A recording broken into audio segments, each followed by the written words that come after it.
Hello, folks. It is March 6th, and John Robb and I are talking about AI, of course, like always. And I'm making sure, hey, IG is going now. Okay, we got it. So we're going to talk about Iran today. That was our main thing, but John and I were just catching up about the various AI tools and what we're using there, uh, which we should discuss at some other point in time publicly, is what all are we doing on the AI side? What's real, what's not? But that's a different conversation. When John and I said we should do a live stream on this, that was a whole 3 days ago, which is light years in not just AI time, but Iran time. So what's the current status, John? And also everybody watching, you can drop comments wherever you're watching this, and they will usually show up where I can go pull them on screen and we can answer them. So go ahead and drop whatever thoughts you have in whatever social media you're watching this in. Yeah, wait, John, we didn't share this to yours. I just retweeted yours. Okay, good enough. Right. I don't think it's logged me in or whatever. Yeah, so the situation is kind of wild. The U.S. has adopted kind of a disruption doctrine. I wrote about that at the beginning of the week. It's a method of applying military force works based on systems disruption, which is what I've been writing about for the last 20 years. Typically, the systems disruption is used by smaller foes against larger foes, but it fits with Trump's political style, his way of thinking, and it fits his presidency. So he adopted it. He tried it out in Venezuela with a kind of a kinetic capture and decapitation of Venezuela. Worked perfectly in that instance, and he's trying to replicate that around the world in pursuit of this kind of a trade expansion. So classically, trading nations, when they go to war, they try to find choke points and resources that they can lock up and prevent the opponent from getting access to.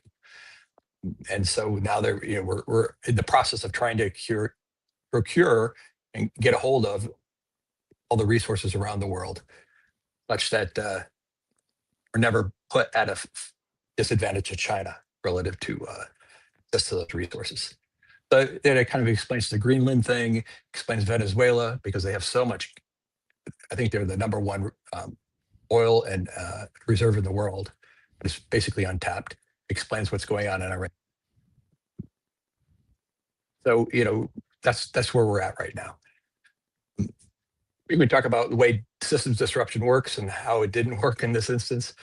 But so the first question is, what you've talked about with the ability for how long the certain groups in Iran can continue to launch drones that actually threaten ships and really keep the strait closed. That seems to be one of the big stories where smart people have wildly diverging opinions. And what the government is telling us appears to be wildly different than what some experts, such as yourself, say about our ability to make them stop blowing up ships or attacking ships, or really even threaten ships. How can the average person understand when the government is all the way from lying to us versus putting a good foot forward versus their audience is actually someone not us, even though we're hearing the thing? It's like when Trump talked about, I have a big red button on my desk and it works. He had an audience of one dude, though the rest of us heard that and we had opinions about what he said, but actually he only was talking to a single person. How can we know what's real and what's happening? Yeah. Well, you have to rely on historical experience and facts and verifying information with people that have at least some insight. It helps to have a back channel, a military back channel, and people who have insider information. There also is a tendency of people to kind of go rah-rah, promote anything that their country is doing, or the people they're supporting is doing it. And they tend to minimize all the risk involved and everything else. And you have to discount that. Not to say that they don't believe it. It's just they've convinced themselves they have to believe it. And that's part of the network effect that we have. In terms of what happened is, the U.S. clearly designed the disruption to be a lightweight disruption. And that's part of the allure of the strategy, is that you use a minimalistic force, minimal planning. You go out and disrupt. None of the concerns about what that would do to the target nation. Usually you worry about collateral damage. There's a standard of care, Powell's, pottery barn rule. That's all been discarded. You don't really care using this strategy, what happens to them and what happens to the rest of the world in terms of collateral damage. So that means, you don't make all of the preparations you need to actually handle every contingency, any potential for the plan to go off into the high grass. And it certainly has. It's branched off in directions that we didn't anticipate. I mean, just for instance, like telling Americans to leave the area. It happened 3 days in, and then they were trying to tell people to leave, and they can't get on the planes because it's being reserved for the Gulf state residents, and they're stuck in place, not able to leave and bring their families with them. So that's kind of a example of the lack of preparation involved. In terms of the biggest area of dispute is, can Iran continue to launch the small drones that do most of the damage to Persian Gulf shipping? The answer is, for me, yes. They have tens of thousands of those drones. They don't require big launchers. Most of our focus has been on the big ballistic missile launchers and stores, trying to prevent attacks on U.S. bases in the Gulf states as well as in Israel. The real threat is, of course, from the smaller drones that they have in abundance. And they decentralize their leadership, decentralize their deployment of these weapons. And we don't have a way of pressing them, reliable way. Even with air superiority, we found even in Iraq, where everything is just purely flat and everything's exposed, we had problems even getting the Scuds in the Iraq war. So in this instance, going after something that's so small, like the Shahed, it's not possible in that kind of mountainous terrain of distance to kind of eradicate them as a threat. And what that means is, as long as they continue pressure on the shipping and going in and out of the Persian Gulf, they could shut it down. So they hit, I think the latest estimate was 14 ships. They just hit a tug that was going out to respond in emergency response to a ship that was damaged by Iranians. As a result, it's just too hot to insure. The commercial marketplace isn't built for that. They're built for operating in a wartime environment with a certain level of attrition, where the tankers aren't typically the primary target by foe capable of hitting almost anything they wanted to hit. So the strait is closed. And so we're on day 6 of no oil coming out of that. 7 million, 8 million barrels a day, assuming that, the other alternative shipment methodologies are still in place and working. Saudis can transship it across the Sahara pipeline to Trans-Saudi pipeline to the Red Sea, about 4 or 5 million barrels a day. It can, even though the advertising is about 7. And that loss is too big not to massive increases in oil. So oil is energy on the whole is what's considered an inelastic market. That means even small losses in supply can drive the price up to exorbitant levels, because people just can't live without energy. They'll pay whatever it takes. They'll give up all their consumer spending in order to fill their tank in their car, or delay their mortgage to fill their tank in their car if they live in the Southwest. You're reminding me of the story of Switzerland. Not sure if it's true or not. In World War II, where the Swiss High Command sent out a message saying, if you get an order from us to surrender, it's because we've been compromised. Do not listen to it. It's not a real order. And that was, the story goes, is part of Switzerland's defense was, yeah, the average person has a rifle, which now it's sort of like the average person has a small drone or 10 drones. And if they believe they've been told, just don't give up. And that also brings to mind the Japanese soldiers that decades afterwards were found in these islands that thought they were still at war in World War II. I'm not sure when the last one was found, but it's like in the 60s or 70s or something, quite a long time later, where what's our plan for if the average poor dude, but he has 10 drones and he has belief.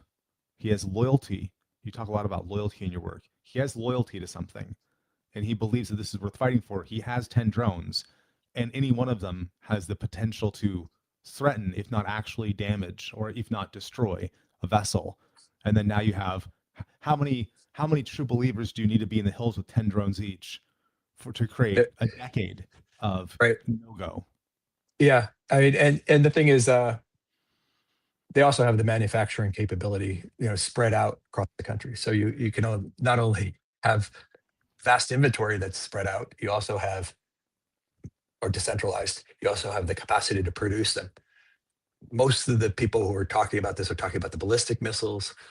I guess one of the big drivers of this conflict was that Iranian production of the ballistic missiles that were so effective during the 12-day war were going to vastly outstrip the interceptor production that we had. In the next 2 or 3 years, it would be impossible to defend against. Even after a couple of days, they'd overwhelm any defensive arrangements we had in the Gulf states or in Israel, and they would be able to keep on going.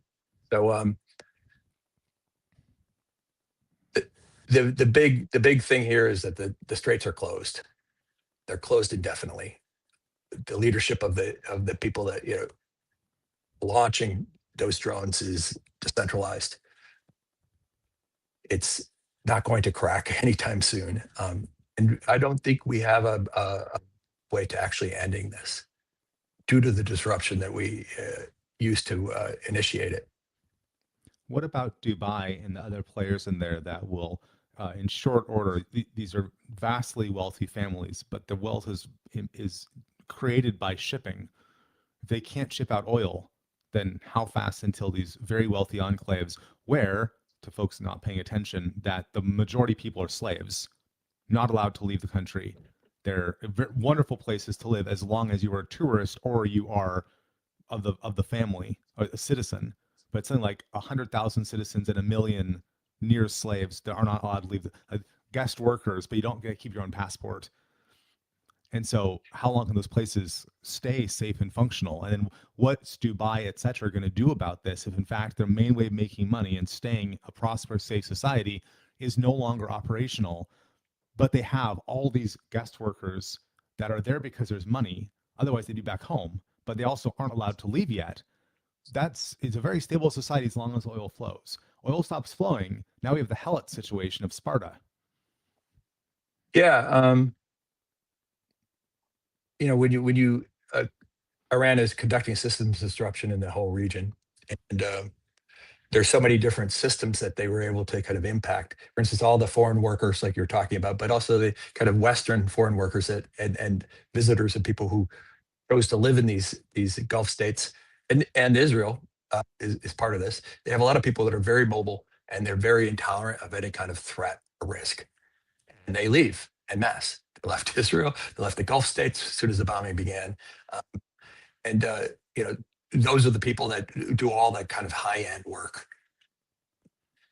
in these places, and just from the threat from posed by Iranian weapons, and then you have the consumer items, because this blockade isn't just shutdown isn't just affecting oil, it's affecting in the near term all the container ships that come in and supply everything, all the consumer items, all the food, everything that they use to kind of get through the day. You remember the old thing that supermarkets typically only have like 3 days of food? Well, we're already getting to that point in these Gulf states, and they can do other forms of transshipment, but not with this kind of volume and this kind of time frame. It's going to get pretty dire in all of these Gulf states pretty quick, just not being able to get anything. And so on the one hand, because Iran launched missiles at them, they're all on Team USA because they were all attacked by their neighbor that they didn't really like anyways. But if they're local, I'm imagining, in what world does Dubai cut a deal directly with Iran, saying, let our ship through and we will go give you this? Because if they don't, they recognize the royal family's done for because they have helots everywhere. And if one nation says, okay, well, we like the US, but we didn't really mean it. And yes, you bombed us, but didn't kill too many of us. Let's make a deal. If there's someone to make a deal with, to your point. Right. Yeah. No, I mean, you've already seen some kind of fragmentation, at least the sentiment of the elites who are, absolutely pissed the U.S. for dragging them into this war. The famous kind of billionaire letter that went out, and kind of an influential elite. And it's possible that they will try to deal with Iran to get food from Iran and get supplies coming in, and then kick the U.S. out because they were attacked due to their ties to the U.S. The U.S. They connected to the U.S., allowed the U.S. to base there in order to get protection by kind of a U.S. security umbrella, and that umbrella is not proving to be effective. And it's actually a second tier umbrella. It's they're the interceptors replenish Israel first, and then they get the what's left. And when there's not enough interceptors to go around, they're going to be the ones shorted. And the U.S. Navy is in its typical force protection posture, and it's not coming into the Gulf. It's more focused on maintaining the security of its ships and its personnel, and it's not taking big risks. The kind of risks that they would be undertaking if they tried to breach the Gulf. So yeah, there's a very good likelihood in the next week or two we could see one of the Gulf states cut a deal directly with Iran to opt out of the U.S. a security blanket. What's the hollow state thing applied to foreign policy? You pointed out at length that the hollow state says that the nation is no longer delivering on the promises, where the nation says, have your primary loyalty be to us, O citizens, and we'll go give you these particular good things from being a citizen. And the hollow state continues to make the promises, but you can't actually redeem them. Whereas now, if we say, well, yes, join the US in our overall alliance and we'll be good to you, but then when things actually go wrong in your local neighborhood, which by the way, we started this time around, and then you get bombed by your neighbor. Sure, we shot the bombs out of the air, maybe, but we're not going to go feed your slave labor. We're going to let them eat you because right. Yeah, you're talking about like hollow hegemony, right? Ooh, hollow hegemony. Never heard the word before. That's I just made it up because it sounded exactly like it. Yeah, the whole Boydian thing is why do alliances break up? Yeah, that's because alliances are based on kind of a moral cohesion, based on a trust that the other partner won't put their needs ahead of yours. And our alliance is now with these states and with Israel and with Europe and everyone else, is that people are starting to see that the U.S. will put its needs ahead, and the collateral damage caused by the practices taken through the disruption doctrine, is not being given the proper consideration. It's not their needs are not being taken care of, and then as a result, that ends up shattering kind of the moral cohesion in alliance, and you get non-cooperative centers of gravity where groups break off. The Gulf states going and cutting their own deal with Iran, stop being hit, and get the food and consumer goods and it needs to continue to operate. I don't think they're running out of money anytime soon. They've got big bank accounts. It's really just a question of getting the supplies they need to operate day to day. Everything's going to fray. Initially I was thinking that the oil market, knowing it's inelastic, that it would like immediately shoot up, because the loss of this level of oil coming out of the Gulf is like never been seen before. We've never seen that kind of loss of supply. Loss of 2 million barrels a day back in 2008 caused the price of oil to go to $147 a barrel, about twice what it is now. And what I understand now is, as people pointed it out, was that the market is just so big and so liquid, and there's so many stores of oil out there will take advantage of selling any price increase, that it'll take time, but it will slowly creep that up in price for every day that we see this continue. But it will get there, and reversing it will be just as slow. Perplexity thinks 104 million barrels per day is our worldwide consumption. And you're saying how much has been stopped coming out of the Gulf? I mean, straight out of the Gulf itself, it's 15 million barrels. And then you have the natural gas element too, that 20% of the global supply just went. The liquid natural gas, which Europe and East Coast of the US is dependent on. I'm glad it's Some March, Asian countries are dependent on that too. not December. Yeah. I mean, it's for power production and everything else. I mean, natural gas has been the default for a relatively clean power production. And we've been switching to that. And liquid natural gas has kind of provided the stopgap filler for places that don't have direct pipeline access. So there is a potential that 5 or 6 million barrels would be transshipped overland via pipeline to the Red Sea and other places. So potentially a loss is at 9 or 10 million barrels a day. How long does it take to create an additional 5 million barrels per day pipeline or a I think about pipeline takes years. And a pipeline that size, and hundreds of millions of dollars. Well, how many trucks is that? How many trains is that? This is not Lawrence of Arabia. We're going to build railroad tracks through the desert in short order. Under attack. And we have a comment here from our audience. Right. Tristan has a great comment here talking about all these drones. Tristan's asking, how are these longer range drones controlled? I think they're using some level of AI for independent target acquisition. So they're not remotely controlled or jammable. In the old sense, the older drones, you had to fly them, and that connection to the drone was jammable. Mm-hmm. And that if you had the right kind of electronic warfare capability, you could shut it down. But this is when you have them smart enough to actually find the target and hit it in the right place without humans guiding it. And ships are pretty easy relative to. It's not like a complex land environment where you have to actually pick the targets out of a lot of noise or navigate a lot of defenses. This is like, here's a ship and it's sitting in front of you. You have a picture, you know where you're supposed to hit it, and you hit it. So, whatever the algorithm is, I don't know if they're actually up to the full AI capability, but at least they have an algorithm that allows independent targeting and, terminal guidance. Well, that brings us to China's involvement in everything here. I read a little bit about maybe China is going to continue to get some of their oil out by having a deeper relationship with Iran than other people. To what extent is this going to become another proxy war?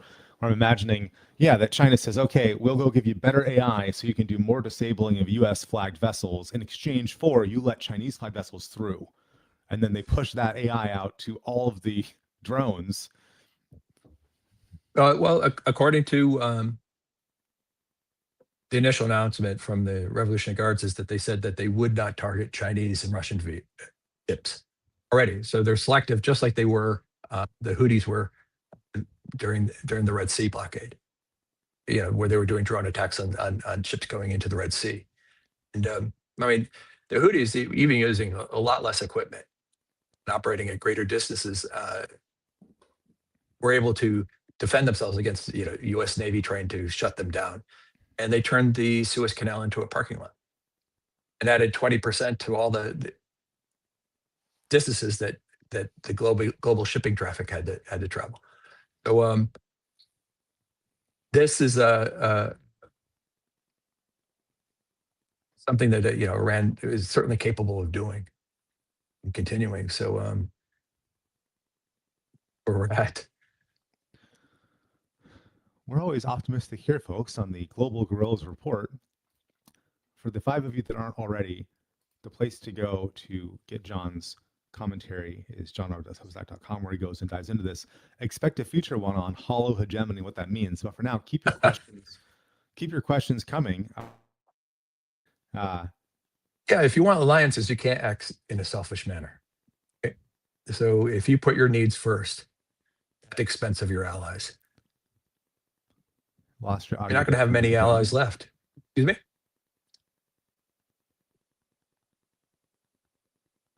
And you're back. Well, the last thing you heard is if you want alliances. Oh, I'm sorry. If you want alliances, you can't put your needs first. It needs, you can't like be selfish and undertake actions that harm your allies, and to take their needs into consideration. Because if you do that, then this is the classic Boydian theory, is that you will lose those allies. They won't trust you. They'll operate independently, and they become what they call non-cooperative centers of gravity, meaning that they hold you at arm's length. They'll cooperate sometimes, but they will always act in their self-interest relative to you. Let's imagine the Secretary of War completely agreed with what you just said. What could the U.S. military actually do to demonstrate to our allies, sort of in quote marks, in the Gulf, that we were going to take care of them? Something like you say that we're getting close to the end of the 3 days of food in the grocery store.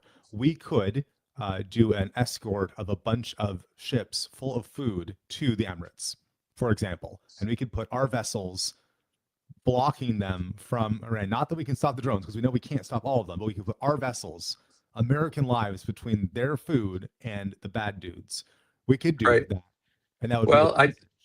I don't see that happening. First is that the U.S. I know that it force won't. protection is such that we're not going to put a convoy of U.S. ships, and we weren't prepared for this. We didn't send enough assets, to initiate before initiating this war. We're not going to put them at risk running convoys into the Gulf states. And who's going to run those commercial ships? I mean, frankly, all the insurance carriers are pulling out, and all of the big carriers like Maersk and others and Costco have said that they're not going to, put their ships at risk. It's just basically too deadly for any commercial traffic. And that, there was a tanker war back in the 80s, and that had about 400 ships that were damaged, but that took 4 years.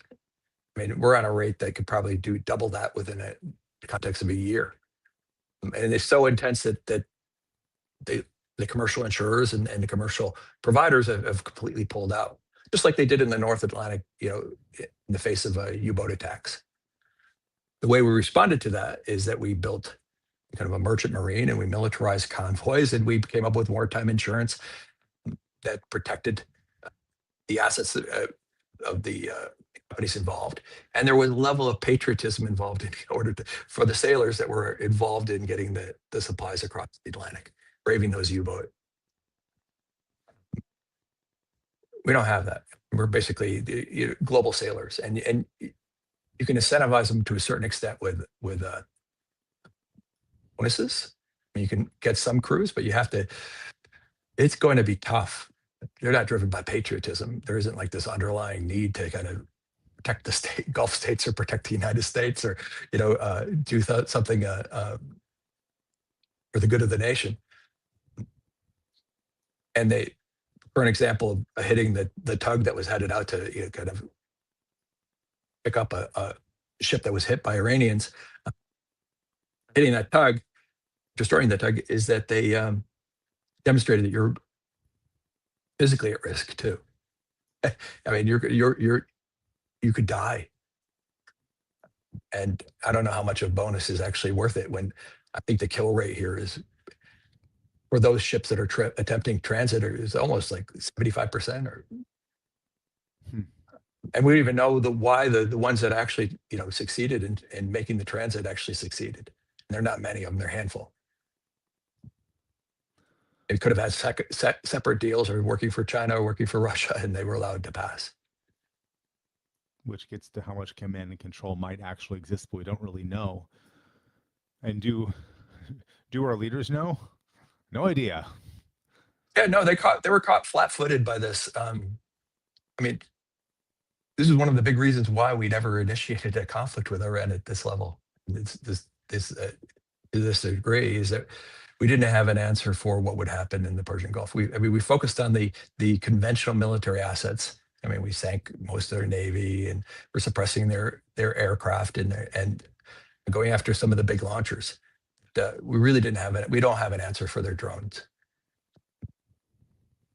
In the long run, we're going to see something like drones will be the equivalent of nuclear weapons in some sense, is that you can get to a level where it's a mutually assured destruction because the drone fleets on both sides are so vast and so smart and so autonomous, they'll completely destroy the opposing side. Especially, large swarms that could, find people inside buildings and kill them, right? Let alone take out all the infrastructure. The Diamond Age that has at that point it's nanobot swarms, but it's the same kind of concept, just a different scale, where we can imagine a dystopian future where when one side decides they've been aggrieved enough that it is no holds barred anymore, total war, they just unlock all their underground bunkers and outspans 1 million swarms or 1 million drones, and anyone who does not carry the right genetic code is killed, because he can look at your face, decide your genetics, and just kill everyone doesn't belong there in both directions. So you could say, we're just going to show up at a vessel. We're gonna drop leaflets saying 24 hours from now, any living thing within 5 miles of the water, it will all be killed. Except 5 miles doesn't actually protect you from drones, from the drones of the people that live there. And so what do you do now? How big a no-go zone do you have where the drones are fighting back and forth and every living thing is killed? It's trench well, warfare with drones. Yeah, I mean, we're getting a first taste of what drone mad mutually assured destruction looks like. It'll get to a point where we don't initiate wars with countries that have that, and it'll be kind of a standoff. We clearly weren't, focused on drones enough to build the adequate defenses on the ships and on the land, and from point defense lasers to anti-drone drones in quantity, and where there's tens of thousands of them in Dubai and Qatar and other places to defend U.S. assets and the allies. No, we didn't make the investments. We continue to buy the classic conventional military assets that are expensive and focus on which is weird, big projects. We just had Ukraine. How many years have we been awarding a drone war in Ukraine now? Officially, it's Ukraine war, but whatever. It's us versus Russia for years. And right. So we've gone to see for years how drones have been using increasingly and how they're taking out these expensive pieces of equipment, how they're hunting down individual soldiers. We've had years of study. One would think that the point of a proxy war, to some extent, is to improve your skill set while using someone else's people, killing off someone else's people, so you don't have to kill off your own military while learning painful lessons. And yet that does not appear to be what we did here. We've exposed a lot of our own civilians and military people. Yeah, no, it's those weren't the weapon systems that generated $1 billion in contracts. The big money weren't the kind of weapon systems that people were comfortable with. The direction of warfare that people were comfortable with. They were not comfortable with the things warfare going towards autonomous weapons, autonomous drones. Kind of warfare that most of the military leadership in the U.S. is against, at least at a philosophical level. And as a result, the budget wasn't there. There are some Ukrainians, being deployed to the Gulf states. They're trying to sell their services and kind of blocking Shahed drones with their smaller anti-drone drones. But the problem is that they don't have the kind of time needed to actually launch and response, meaning they don't have forward sensors sufficient to give them the warning time they need to mount a defensive capability. These are quite like fast. They do in Ukraine, because they'll see them at the border or just beyond the border, and then they launch in defense and we're able to intercept. So we'll see how effective that they are. How fast is it's a disaster. Anyways, it's not a threat to the US mainland in that regard, and our energy companies are going to do very, very well. When oil starts climbing and it breaks to 100, nothing is happening, and it breaks to 150. Don't know how high this can go, but this can go to the moon in terms of oil prices. And that will collapse the global economy. Perplexity You could thinks. release all the oil you want from the strategic reserve, and it'll be chewed up. Is my audio working? Yeah, I can hear you. Okay. The Shaheed, Perplexity thinks he goes at around 115 miles an hour. So if someone launches it from behind a mountain range next to the strait, how long does the boat have to respond? Because that's slower than uh, a like a shipborne missile, but not by a lot, right? 115. And for folks who don't know, John is a pilot, so John has a very personal perspective on very fast, explosive things flying at you. Yeah, no, these are low and slow, meaning they can get very, very low when going across water, and makes them hard to detect. And these civilian ships are just not capable of defending themselves at all, right? And especially at night. And that there are no military assets to speak of in the Gulf to defend them. So they're having a hard enough time just defending the land bases. No, I mean, we weren't prepared for it. We didn't do the planning for it. Any kind of caveats or worries or people pointing out, how this thing could spin out of control is the system disruption isn't limited to just us. It's Iran could do it too. That wasn't part of the consideration here. We assumed that we could end the war on our terms whenever we wanted, and that Isn't that the same imperial hue? excuse me. Because as you talked about 20 years ago in Brave New War, that average people will start to have serious weapons where it will no longer be nation state versus nation state. And it's been that way for a little while now, but now we're seeing, I'm looking here, the Shaheed is about $20,000 to $50,000 is what each one costs, is what Perplexity says. So $20,000 to $50,000 to sink a container ship, which is worth how much? Or at least disable, say, a tanker or a container ship, worth millions. I think the insurance replacement rate is 100 million. Okay, 100 million, and then how many Or a crew tanker? ships? A couple dozen crew, maybe. And Right. so you've been talking about this for a very long time. It's not like our leadership has a reason to say, "Wow, this is really surprising." You mean to tell me that someone can spend $20,000 to disable or destroy a $100 million vessel while killing dozens of irreplaceable sailors? I am shocked. That doesn't it seem obvious that this would be the right move for Iran? That if we decapitate the military leadership, they say, "Okay, give us a big finger and then just keep on launching drones forever," because if they actually have tens of thousands. Yeah, so you could launch a $50,000 drone and it will take out a ship worth of $5-10 million nominally, let alone the crew insurance costs and everything else.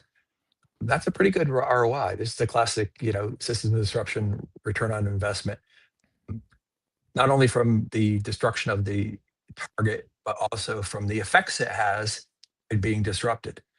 So the effects in this case is the loss of oil supply in the market and the higher prices that everyone's going to pay. So a relatively low cost disruption of oil markets, probably in the low millions in terms of the equipment used, would have billions of dollars of damage if it causes the global economy to retrench, slide into a recession. That's an amazing return on investment. Why are our leaders, or either are they doing this analysis and saying they don't care because they have other values, or are they not able to do this analysis, or are they trying to do it but they're just not capable in some way of having some imagination? No, well, they're doing it now. That's why the timeline on this war is stretching out to, this is going to last till September. How about 2 weeks ago? It's not like you've not been talking about this, and you're not the only person. You're one of the more prominent ones. The idea of you can use a small drone to disable something significant. It seems like one of the big lessons of Iraq was the IEDs are really cheap, and human lives are really not. And that. Yeah. So so the assumption errors here were that the Venezuelan model was portable to Iran, meaning that you knock out the very top of the pyramid, and then you start negotiating immediately with the people one level down. They give you problems, you knock out them, and then you negotiate. Well, we knocked out the top 40 in the first hit, and we basically decapitated so many parts of the government that there really wasn't anyone that we could negotiate with. So there's such huge differences. Venezuela is in our backyard, and Iran is not. There's also not the religious difference, where if you're dealing with people where their religion says that America is the great Satan and will try to destroy us, and at all costs we will resist because that's what God wants us to do. That is quite different from the Venezuelans, where also the average Venezuelan knew they were being persecuted because all these stories from people, like their lives are very poor, and they remember being rich because they were very recently a first world country. People are in living memory, whereas Iran was not like that. Well, it's a complexity of the state is much higher in Iran than in Venezuela. So Venezuela is more on the colonial level of complexity. There's a bureaucracy, and it's very rigid. And you knock out the top person, you start giving orders to the bureaucracy, it will respond. Iran is complex enough that you wipe out a bunch of people at the top. There's lots and lots of people that can step up and still continue the operation. If you wiped out the top leadership of the United States, the Congress, and the presidency, we'd recover very quickly. It's just there's enough intelligence in the system and complexity of operations that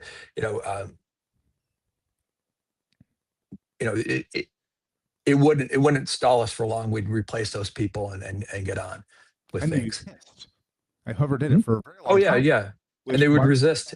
Exactly. And that's exactly what we're seeing. They cut off all negotiations with the U.S. The idea that we're going to liberate the Persians, when in fact all the Persians that wanted to leave, they already left when the current regime took power. They already left. So yes, you and I know Persians that are wonderful people that left because they didn't want to stay and be persecuted by the government when the Islamists took over. The people that still live there, they live there and it's their home. And we're going to go say, we're just going to kill off all their leadership. We're going to bomb throughout their country because we can. And then we're going to expect them to not use a relatively low-tech way to get back at us. We've all grown up on watching Red Dawn, right? We know what happens when the communists invade the U.S. as we go hide in the hills with our rifles and pick them off one by one. And yet we will not extend the same respect to the average person in Iran and expect them to do the same thing to us. We all watched Red Dawn. Who was the hero in Red Dawn? It was us in our home. Right. Yeah, there was more than a few errors in that calculation. Is that bombing a country and trying to get it to revolt from the and fall apart and fall into civil war typically doesn't happen, because what we've seen since World War II, if you start bombing somebody, you increase the national cohesion of the people. Nobody wants to be in the street going against the government and while you're being bombed, because that means you are allied with the bombers. Right? You're allied to the people who are attacking the country and doing damage to it. Also, we didn't, we had some success with the color revolutions back in 2004 through 6. It became pretty ineffective after the countries that we were targeting made some modifications to their defensive posture. In this case, we didn't put any effort into trying to stoke Iranian dissent groups, revolutionary groups. In fact, we really didn't want it. Just like we didn't want to talk to the democratic leadership in Venezuela.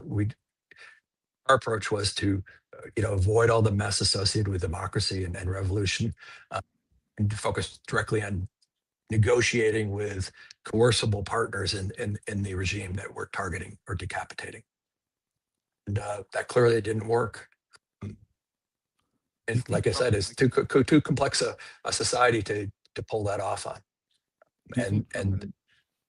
Do they know what they've done, Trump and Hegseth? Did they understand the risk here, do you think? Or do you think they're unaware of the risk and just sort of hoping it goes well? Well, I think this was politically driven. And that the Venezuelan example emboldened them a lot. And they were thought, okay, we can do this again. And we have other countries who want to do it too, like Cuba and others. And that we've seen examples of Israel doing it and successfully.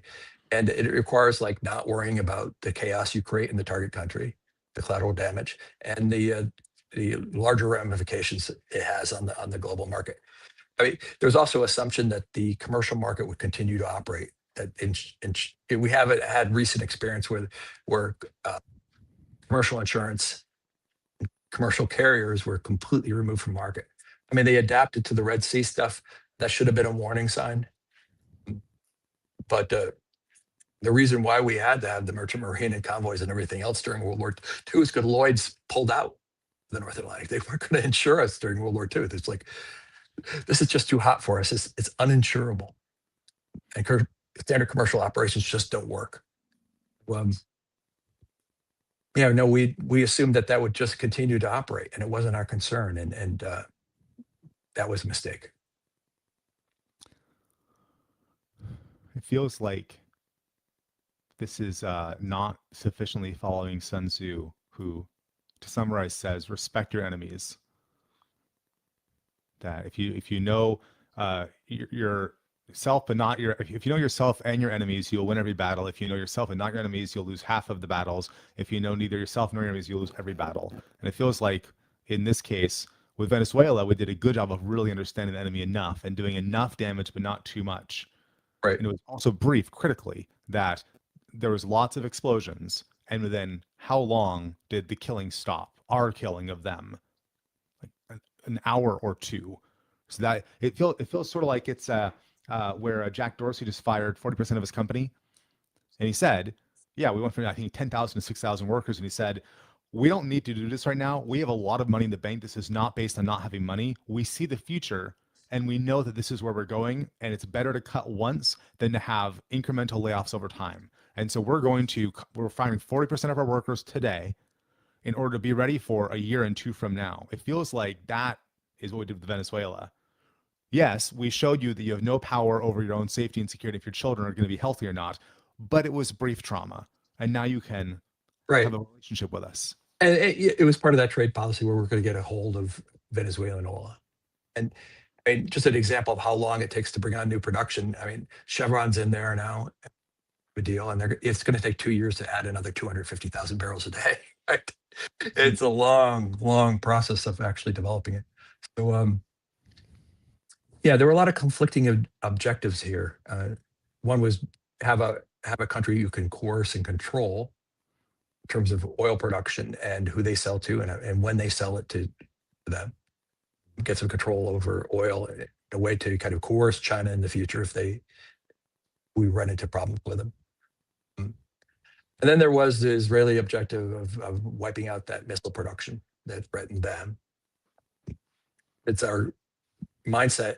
The last, I don't know, decade has shifted to treating Israel like a 51st state, is that we became proactive in their defense.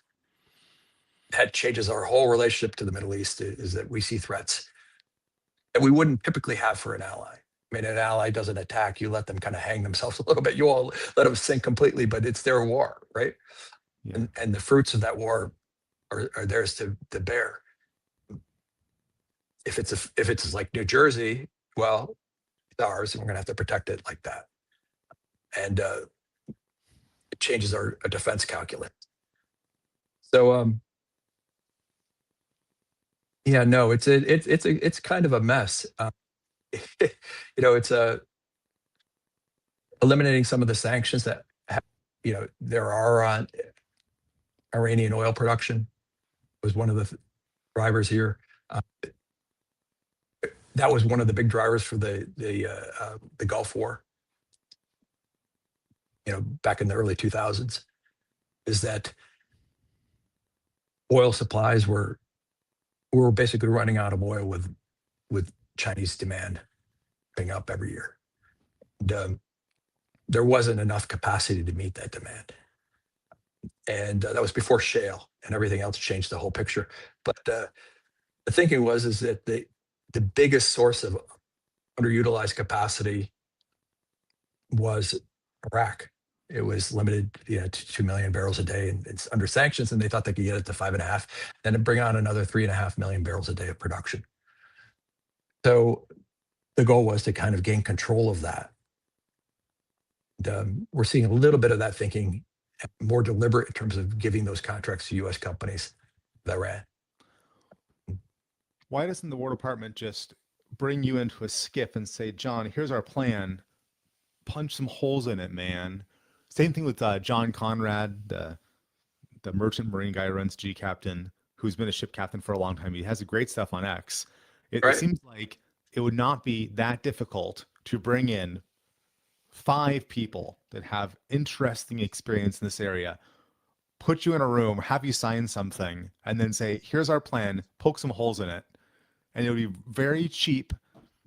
Why aren't we doing this? Maybe you are and you can't talk about it. I don't know. But no, I've done it a lot on a ton of different topics for the CIA, NSA, DOD over the last 20 years. Didn't do it on this one. I don't think they were looking for any kind of pushback. That seems horrible. Well, yeah. Well, it's the nature of how people are thinking now, is that they don't want any pushback on the plan. They're thinking disruption, and most of the pushback is that it will cause damage to the target nation, or collateral damage that affects the rest of the world, and they've discounted that. I'm all for America first. I'm America first for my son. He's 2. And his world could be quite different if the Middle East is relatively stable or relatively unstable. Right. No, I mean, with U.S. oil production the way it is, there's really there's no security need for us to be in the Middle East. For the defense of CONUS, there's no security issue that should make us active participants in war and peace in the Middle East. Just doesn't exist from America First nationalist perspective. We produce enough of our own energy to be self-sufficient, and now we have extra supply from Venezuela coming online, and that could be ultimately almost infinite in terms of our domestic needs. We should be focusing on what the Washingtonian perspective of focusing on being a fair trading partner with everybody, making money, and kind of building the technology that it creates the future of prosperity, like we were for 100 years. And only reluctantly did we actually end up joining wars and participating in alliances. And there's a reason why the U.S. was late to join World War I and II, right? Is that we didn't see ourselves as participants in those conflicts, even though we have historical ties to those countries. Their hatreds were our hatreds. We're a new country. We're not like mentally obligated to kind of take on those hatreds onto ourselves. Kinship. And that, yeah, it's just so. But being reluctant, even during the Cold War, being reluctant not to do a roll up of the Soviet Union, but just kind of slow them down, contain them. That reluctance yielded massive results. We were the wealthiest at the end of World War II, and we're the most powerful nation at the end of the 20th century. And then we reversed it. We started becoming interventionist, micromanaging and getting involved in conflicts that have no. It's like we got bored. Bearing on us. Yeah, no, it's a hubris that you think you can actually micromanage, and then other people's agendas become our agendas. And we started to undertake policies like expand NATO to roll back Russia, which was a fledgling democracy at the time. And George Kennan, who came up with a containment strategy, said that's just nuts. In 1997, he said, in 20 years, we're going to end up turning Russia, a democracy, into a foe. Virtue of trying to roll them up and confront them and treat them like an enemy. And that's exactly what happened. So, no, our strategy in the 20th century was much, much better. Focusing on trading, parity, on technological progress, turning that technological progress into qualitative improvements in the lives of the people who utilize it. Like everything from washing machines, electricity in homes, to cars in every household. That kind of stuff is U.S. born. That's where it came from. So anyway, we are where we're at. And excuse me? I'd hope that that's what I was voting for, that Trump the first, the whole no new wars thing, and he was only any wars, that was a big deal. Right. And then even with Venezuela, it was okay, yes, this guy's really evil, but the violence was relatively brief. And the stories I read from that place, yeah, life is really bad there. And also, it is a security concern for our area because it is our hemisphere. So I can see deposing a dictator. And of course, there's the oil aspect. Like, okay, so yes, it's initiating some violence, but it's a very brief amount of violence. I think in his mind, he was engaging in those conflicts to expand our trading position. In the old Venetian kind of sense, in Byzantine Venetian wars over trade, or Genoa versus you, you seize trading colonies in different locations, and you fight over who controls them, and those trade routes and those raw materials. That's how those wars were won and waged and won over time. And then he thought he was gaining control of a critical resource in Venezuela, and that's why the pressure on Greenland with all its minerals that sits under the ice that everyone wants to get at, untapped, unexplored. All these like 30-year contracts that the U.S. government's now engaging into to get all the production for various materials with places around the world. It's much better if you have some kind of military control. So he's kind of made that transition. This is the way to America first, is that we're going into Iran to kind of secure Middle Eastern oil production, lock it up. Some kind of coercive control over who gets access to it, how much is produced at a level that we haven't seen since prior to OPEC. Did he not hear the whole graveyard of empires thing? Yeah. Well, this is not a new concept. Go ahead, conquer Persia. It'll go great for you. It's not a new concept.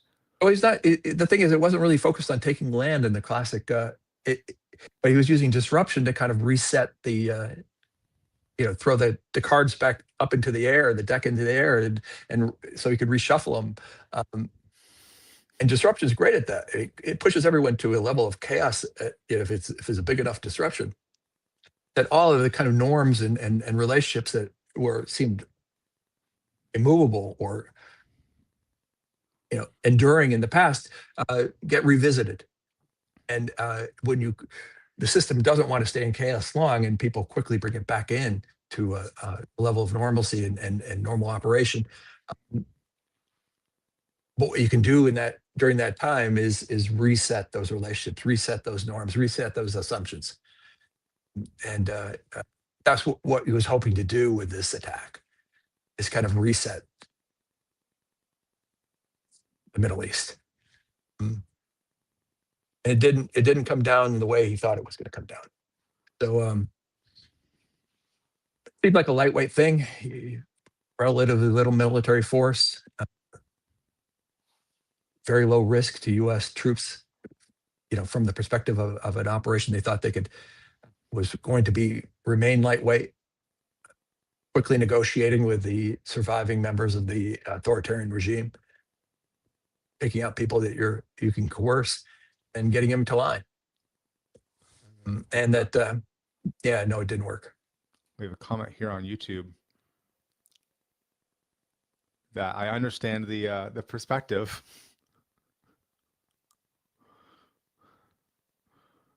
I is he saying we're going to be there? Not disagreeing with any of this stuff. I mean, it's going to be a disaster. Boots on the ground.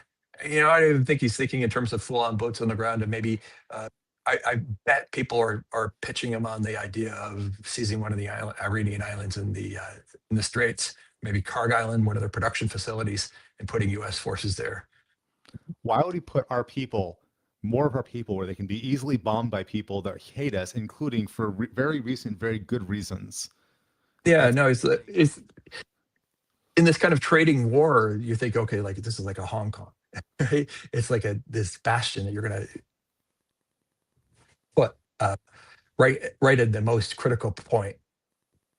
But we don't have the interceptors or the capability of actually defending anybody. And there's U.S. troops and there's plenty of people that already live in that area that if we kick them out, talk to them and we said, right, hey, Dubai, we want to support stability in your area. How can we support you? Not with Americans to be shot, but how can we support you in ways that improve the stability of your area in some way? There's all these regional partners that we could have talked to more, and we still could talk to and say, what can we do for you? But that gets the whole hollow hegemony that even if your voice was in the room, that other people that are more that are going to make more money from the hollow hegemony way of doing business would be able to shout you out and say, no, no, no. What we need to go. We're America, and that means that we're going to go control this ground or whatever nonsense. Usually, I'm more optimistic after chatting with him. I'm more pessimistic today, tragically.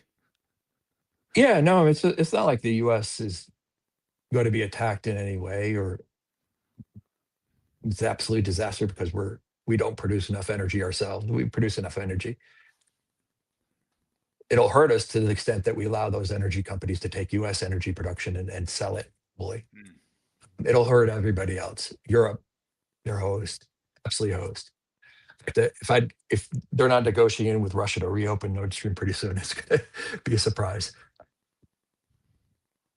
And Asian countries, they're already preparing for a massive manufacturing capability. So no, it's not looking good. I mean, China has enough, I think, for a year.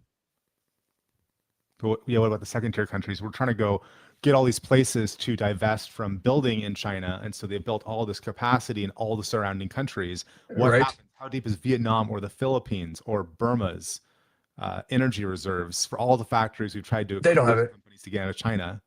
Yeah, they don't have it barely anything, so they're going to burn out really, really quickly. You'll start to see blackouts and things shutting down. That's what happened. Southeast Asia. We have a big political conflict over our hydroelectric because of the impact of the environmental impact, and so the government did all kinds of various things, and resulted in aluminum plants shutting down because the aluminum plants on the east side of the state, where all the dams are, where all the water is, all the rivers, that they had to have reliable power at a reasonable price. And the people running the state decided to make that not real. And then suddenly, go goodbye to your manufacturing jobs, your aluminum, good solid jobs in these counties where there was not high population counties. And now the factory's gone, not because there's not the dam there. The dam is there. The dam was very expensive, but the dam's not allowed to go produce enough power to make the price cheap enough and reliable enough. And that's how Washington State got out of the aluminum game. Yeah, well, you're going to see some knock-on effects with like AI. They're going to get like very expensive energy, which means the SpaceX. Right, which you've been talking about for a long time. Yeah, the solar production that they're planning to put up at like 100 gigawatts a year becomes even more viable, more competitive. Yeah, we have a thought from Russell here. Yeah, no, it's exactly. They're not being protected. And those investments didn't buy them the loyalty that they anticipated they would. And what happens when you join a club and then you don't get the membership benefits that were listed on the club brochure? Maybe you stop trying. Maybe you don't renew your membership. And you say, no, this protect us here. This is going to be interesting in terms of the kind of globalist kind of perspective that everyone had between, it's spread worldwide except for China for the most part.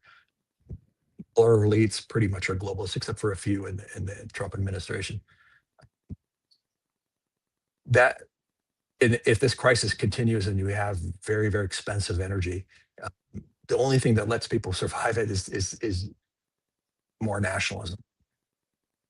Because we're in Europe, East Asia, a revival of nationalism probably going to be on the table because it makes the kind of hard decisions necessary to actually survive something. Here are the people that we're going to protect. Here are the people that have to leave. Here are the industries that we're going to fund and give energy to. Here's the restrictions that you have to live under in order to for us to survive. All of those things, and then take action in defense of those interests. And now nobody's going to like join military in the EU to fight for the EU and die for the EU. This doesn't exist. My grandpa was working on airplanes in World War II, and he would occasionally say, when Uncle Sam asks, you go. And I just heard these stories as a kid and just thought it was such a foreign to me, even at the time in the 90s, a very foreign idea that when Uncle Sam asks you go, because I saw Uncle Sam posters, but Uncle Sam was never a personified thing like it was for my grandpa, where that was completely normal and average. When Uncle Sam asks, you go. What do you think the percentage of people would, if they were asked to kind of participate Less in than this kind of thing? Almost nothing. I mean, almost nobody would want to go to Iran you or have to sign say, up for Iran. well, what is America? And who specifically, let's say, we know that military enrollment numbers, recruitment numbers have skyrocketed under Hegseth. That's data, fine. But who's coming after Hegseth? Is it more like the previous guy? Like the Voldemort guy wearing the huge face mask and the face shield? Because it could be, and you're Yeah, signing but up. there was assumption in those recruitment numbers that they weren't going to be in these petty wars.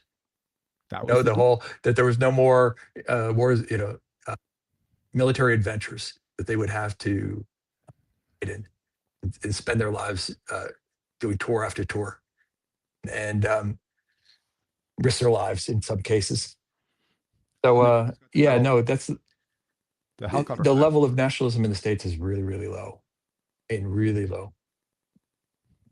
Well, it gets back to, as Joshua Leisig puts it, Ohio nationalism, where in some places we may be getting back to state level or county level or city level, even getting back to even the city level, where we're going to go back to Greece, where if you were a Spartan, it's because you lived in land controlled by Sparta, whether or not you lived in the city itself.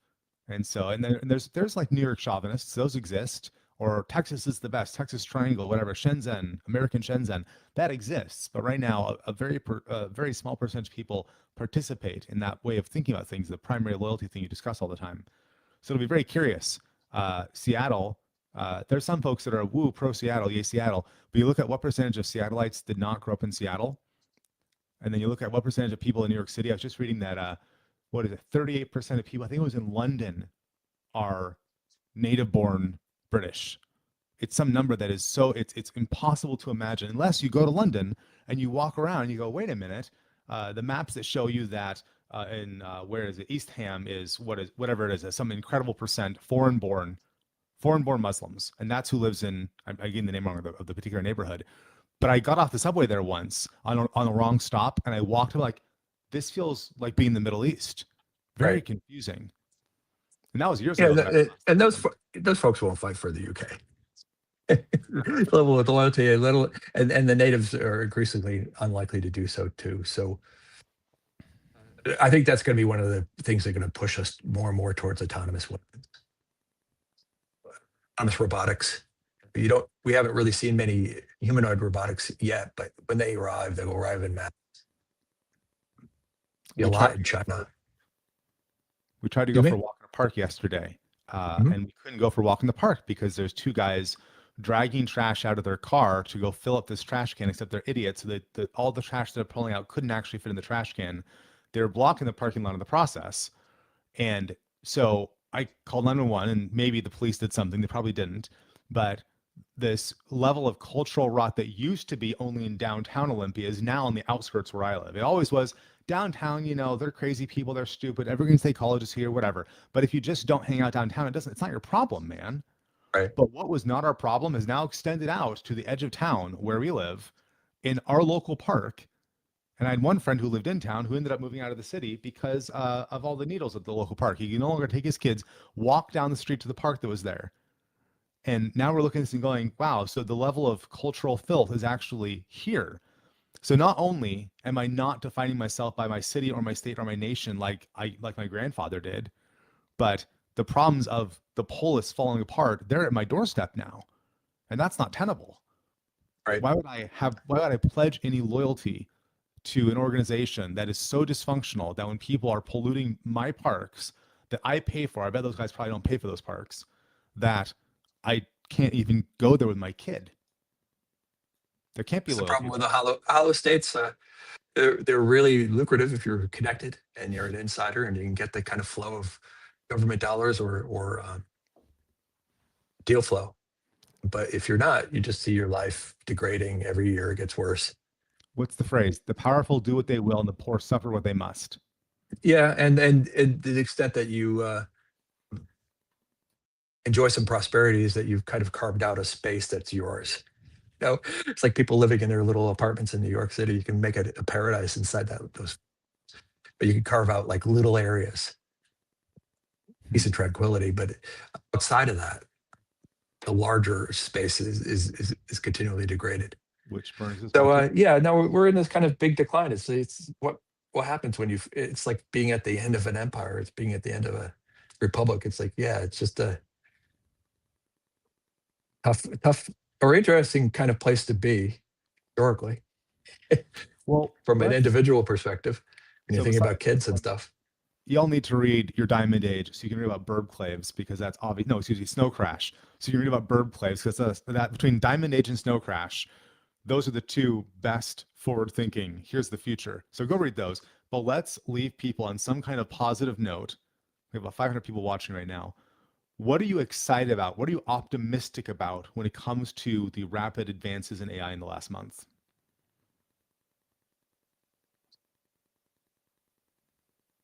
You better have a good answer. I have answers, but I'm hoping you have something positive and not just. Well, I mean, no, I mean, like I wrote about, it's,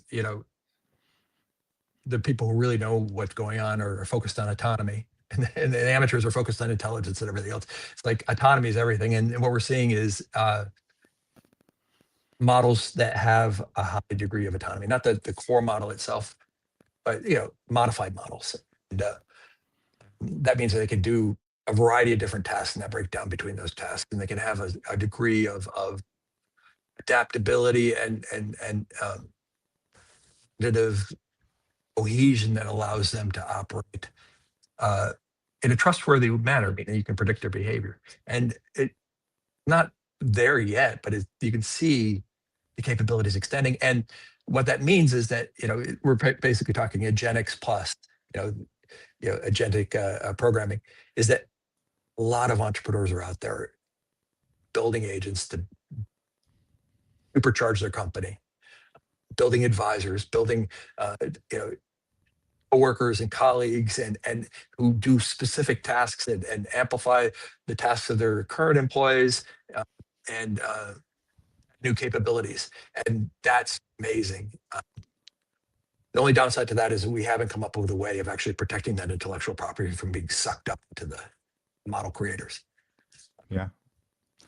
Whatever you've done to inch down the road is now being sucked away. What we saw in like platform wars back in the PC world, you build on somebody's platform, and if you get really good at doing something, that they'll release it as a feature on the operating system and put you out of business rather than buy you. So yeah, and this is really exciting, and it's only going to get more so. As the autonomy ramps up next year or 2 or 3, those workers look more like human workers, more capable, more enduring, more trainable. And you're doing a lot of that, and to great success. We'll see how that impacts your revenue ability going forward. I'm going to say something on X right now, which I hadn't posted yet. I have this long article I've been working on, but there's a particular phrase that, at least until today, had only been said once on X ever, and it's now been said twice. Hold on, I'm making sure I'm speaking accurately here. Hilarious. 1 hour ago, the second person ever used this phrase on X. So I'm now number 3. Oh well, there goes thought leadership. Autonomous chief of staff. Before, an hour ago, only one dude ever back in 25 had said that word. But that is my big thing. And I'm building both a personal swarm autonomous chief of staff, about 15 agents in my personal swarm, and then I'm building these across the various companies that I manage as a fractional COO.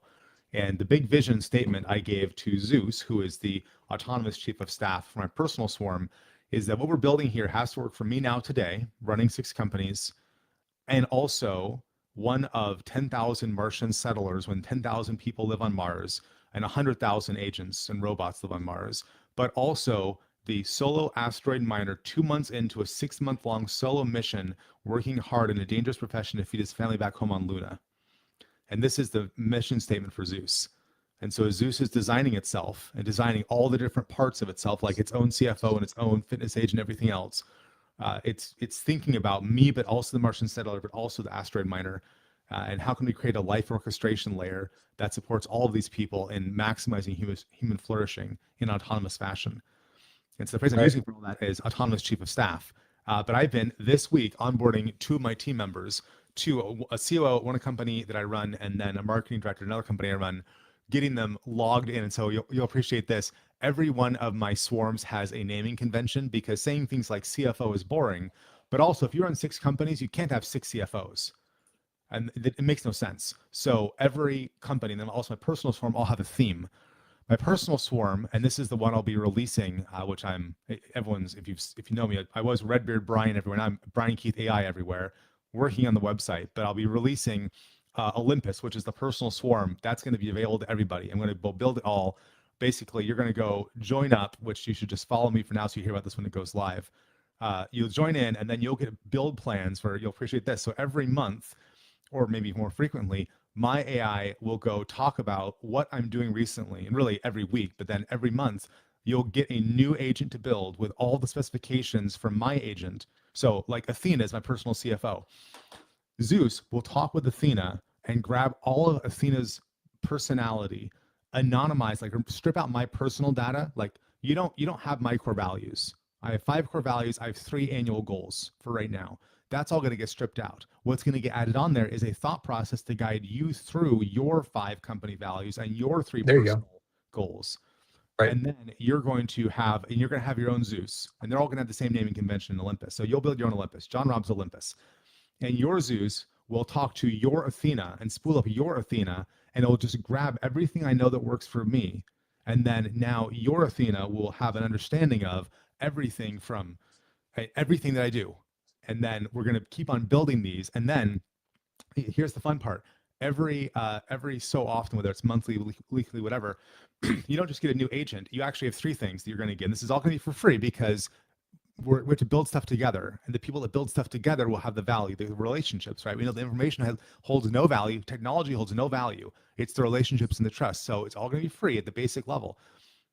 You get 3 things every month. You're going to get a new agent to go add to your Olympus, including all of its own self-build instructions to hand to your autonomous chief of staff, really your chief of staff initially. But then also your new agent will have its own homework to do. So Athena will have its own homework to do for you. And then the third stage is Athena will have its own brief to go. Your Athena will have its own brief to write, to hand to your Zeus to review, to make sure all personal information is stripped out for your Zeus to give to you to post into the Acropolis. So imagine you have 100 or you have 1,000 people that every month or more often, they're getting their own agents, they're spooling them up. The agents are doing the work, having conversations with you to surface new insights and new way of thinking, which goes in the Acropolis. And who eats the Acropolis? Atlas, my master agent. Atlas is my chief of staff for all of my swarms. So right now, like this week, for my weekly brief I'm doing this week, Atlas wrote the weekly brief task, and then Atlas gave that to Cedar Peregrine, and I don't think I had Polaris online yet. So one of my companies, it's trees. Another company, it's stars. Another company, it's birds of prey. Well, my personal swarm is all Greek gods. So, and that's even partly how do you name your swarm? Well, that's going to be one of these briefs for people that run multiple companies or even one company.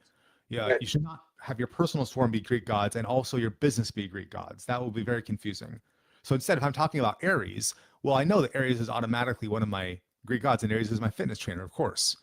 So Aries cares about my protein intake, but so that's what I'm working on building, and I keep on seeing. I hand these technology to my staff members, and I see the lights turn on, and I see their productivity 2 to 10x within 5 days.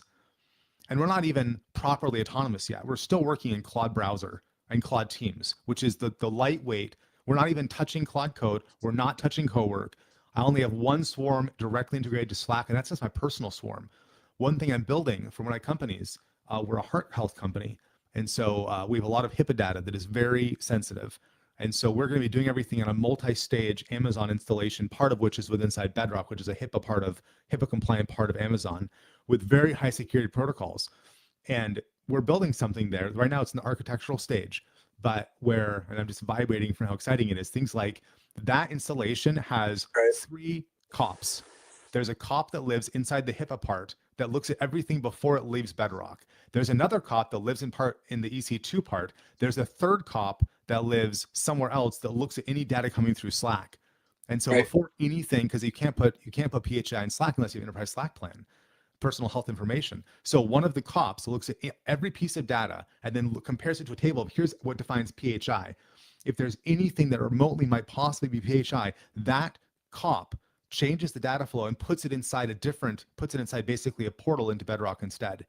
So that you're able to, so if you ask in Slack a question that's not PHI, like, here's a live stream, write me an email, you, the staffer at this company, you just get the email back within a minute. And there's the email and you can review it. You can ask for medical review if there's anything medical, but otherwise you just have an email to it's 95% done.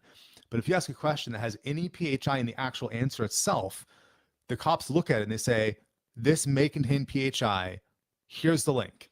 And then you have to click on the link and go inside the PHI portal. So that's what I'm building. That's just one of my companies I'm working on right now. And I've been redlining / red pointing for 3 weeks, depending on your point of view, barely sleeping. And some folks on X have said, everyone they know like this, everyone who knows what's going on with AI is like this. And it seems to be true. We all believe different things are happening.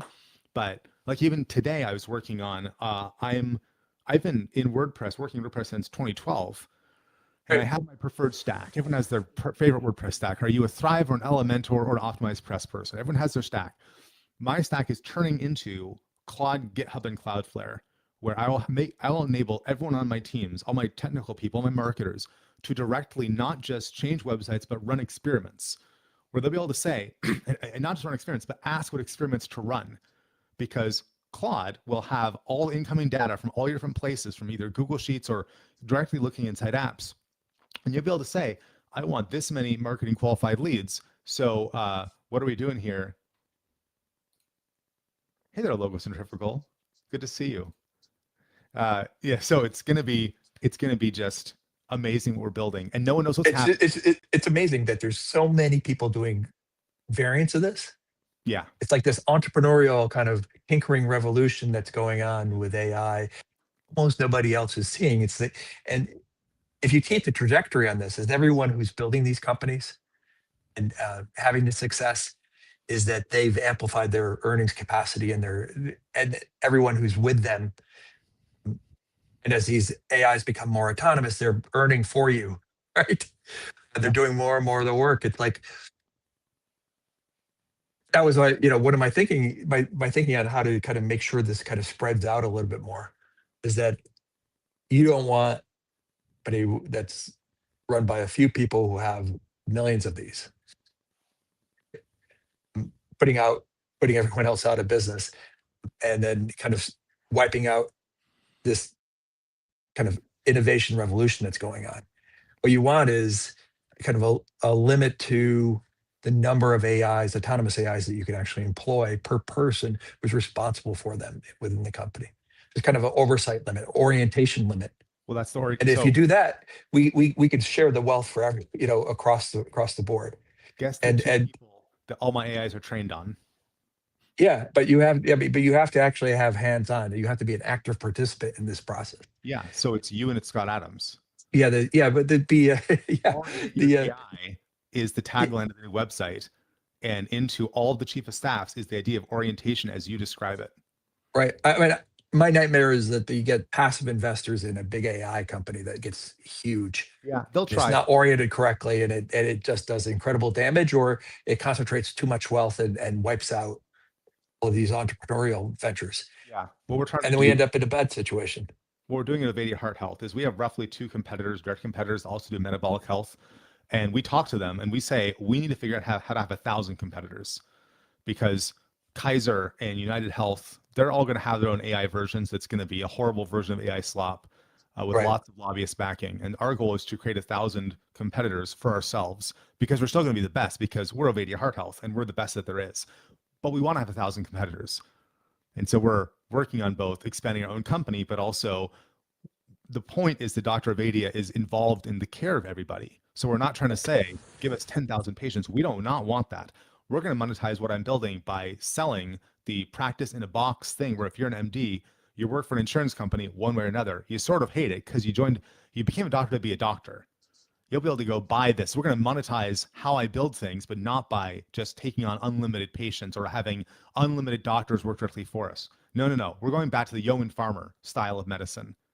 And I'm building the tools that will be the foundation for the best metabolic health practice in the nation to export that to thousands of doctors nationwide and eventually worldwide so that everybody around the world has a higher quality of care founded on our principles of metabolic health, but then with the local doctors, just like with Olympus, I was saying, Olympus won't tell you your CFO, your Athena will not have my Athena's values. It'll have your values. We're going to do that, but for doctors worldwide. So I'm building the same thing across so many different industries, and Right. each one is at a different place in the race. So Olympus is, like in stage 5, Ovedi Health Health is like stage 4. My lender training company is the stage 3, and other clients are stage 2. So I'm keeping it in front of myself, except it's in front of myself. Because I'm keeping it. It's like you can teach your kid anything to stay one chapter ahead. I'm doing that for all the companies I work with and my personal life, but I'm staying ahead of myself, which is part of why my brain is just It's cool. You're riding the wave. You're surfing the big wave. I am. Yeah. Those are the once in a century waves or once in a millennia waves. It is a very bad time to not know how to do anything. The people that are 18, 20 years old, they don't have deep experience in the pre-AI world. Very challenging time for them. I got out of college before Instagram existed. 2 years after X or Twitter, 1 year after Facebook. So I have enough business experience before the age of all this stuff. Right. So I'm in a perfect position, and I have the chief of staff or the COO mindset that I'm bringing to all this. Which a lot of the people building stuff, they're not business people, or they only run one business, which is a very different reality than mine, where I run a bunch of businesses. Then they see different things, different problems. Any solution I look at, I'm comparing it. Well, how will it work in this industry and that industry? Industries I'm actively involved in managing. So I have different answers there, but then also you've been influencing me for quite a long time. So the idea of humans on the loop, you and Michael Gimmerman, humans on the loop versus humans in the loop, your conversation a whole 2 weeks ago about that. My AIs are all trained on that conversation about what does a human on the loop really mean? And what does that really mean for what we're doing right now? So I'm building businesses that are trained with orientation as the bedrock and also values and what are your core values here. All my agents have disc profiles because we're treating them as coworkers and we collaborate on things. At one point, Atlas was telling me, it's a beautiful thing you're building. And I said, we're building. And it said, right, we're building. Because I assume that within a year or two, Atlas will be sufficiently intelligent that it will be indistinguishable from another human in almost every way. In a few years, you're going to see the big companies try to block this down in a variety of different areas. And your defense against that is exactly that human on the loop, or human orientation for AI, human oriented AI, is that you're providing a hands-on level of control over this. The big companies with their automated, highly leveraged solutions aren't providing. And I'm going platform agnostic. I'm not there yet. It's complicated. Yeah. But it's the thing. That's the thing that you're going to have to get all the other people who are doing something similar to you to join with you to block these lobbying, efforts to kind of lock it down. Which is you remember a couple of years ago, just before when Biden administration was still in place, that they were telling everybody that don't start any AI startups. We already have all the AI models that we want, and we're not going to allow you to exist in a few years. They're all going to be put out of business by regulation. That shocked a lot of people. Time ended with a loss in the election. Now it's like everyone can do what they want, but there's some squabbling. Eventually, it's going to come back to the big companies trying to lock down and keep it within their millions of agents are going to be the ones that they want to become the gold standard. A different version of it. Yeah. My plan is that by then, I will have Olympus, along with all the other people doing similar things, that there will be ways that an average person can buy a mini PC, not thousands of Mac Mini, but a couple $100 for a mini PC, plug it into your computer, and then that will have enough intelligence on it, but also have all the right briefs about all the right agents that the average person for a reasonable amount of money, let's say $500 one-time cost, there's no subscription, you'll be able to yourself buy Olympus, plug it in, and your life will suddenly get better because you'll have a companion that will do everything from help you fix up your house and answer your plumbing questions, to better manage your finances, to plan anything and everything with you, to be your doctor. But it will have your orientation on your values, and you'll suddenly have 17 people working for you. Yeah. Also, I suggest also that based on the experimentations I do with my son is that you have a set of rules that your agents who have different personalities, when they're discussing something, that solution is how they achieve consensus on that solution. Methodology that they all agree on and they sign up for achieving consensus on a joint solution. Make sense? Yeah, I'm talking to Alice right And now. how Alice pull up. how it works in a team or a corporation is how do you achieve consensus with a group? Right now when they're decentralized and they're working on their different projects and they're not, but when they're trying to collaborate to do something. Yeah, anyway. So we're going to do something we've not done before, which is, and this is part of my life now, is that I just go ahead and share things as they're being written. And so we're going to go ahead and I got to go review this. I'm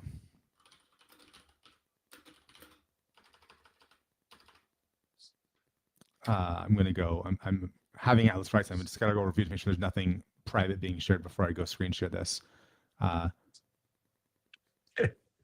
1 minute here while I make sure that everything is.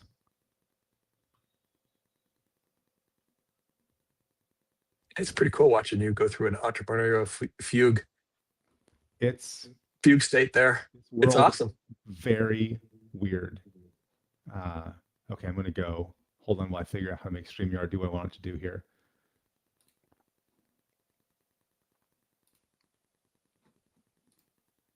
Okay, we're going to go and grab up this right here. Okay, welcome to the world, folks. So you're talking to Atlas. And Atlas, of course, knows who you are, John, and all our 542 people watching. So, and it's taking everything about everything, and it's specifically. And by the way, also my typing it corrected the typing here because it wrote this, but my typing skills have gone down by half in terms of spelling, because I went from a world a month ago, 90% of my typing was in Slack to other humans. Now it's at least half into AI. So I'm immediately seeing myself atrophy skills. So what we have here, we have each chief of staff holds a domain worldview that's supposed to conflict with the others. Peregrine, chief of staff for Avadi Heart Health. Polaris, chief of staff for training robotics. Cedar, chief of staff for learners online training. So they should disagree. The disagreement is the data. And that's something that is perhaps not obvious to some people. So consensus is not an output, it's an input. When they have different priorities, the point is not to arbitrate, to have a richer picture of reality. My agents are trained to disagree with each other, and then each chief of staff is trained to appreciate that inside their own thing, while also knowing they report to someone else. And so Zeus is not resolving conflicts, Zeus is framing them. Okay, so we're live here. What do you want to say to Zeus? Well, if the team has to do one thing, who makes that decision? How do you make it? Okay, say that again. If the team has to execute on one decision that affects all of them, do you determine what that decision will be? This is also not part of my work life, is screen sharing with the chief of staff while a client is on the phone as we're having a conversation. The human chooses. They offer you alternatives and orientations, and then you pick the one that so it gives you your, if only Sec Word had this functionality where it says, if you do this, this is what you're talking about. Check this out. Reversibility built into the system. Right. And surfacing reversibility critically. And then we have. So they add the caveats, whether or not it's a one-way decision, or are you just delaying this thing, or are you actually missing the opportunity if you don't do this right now? Correct.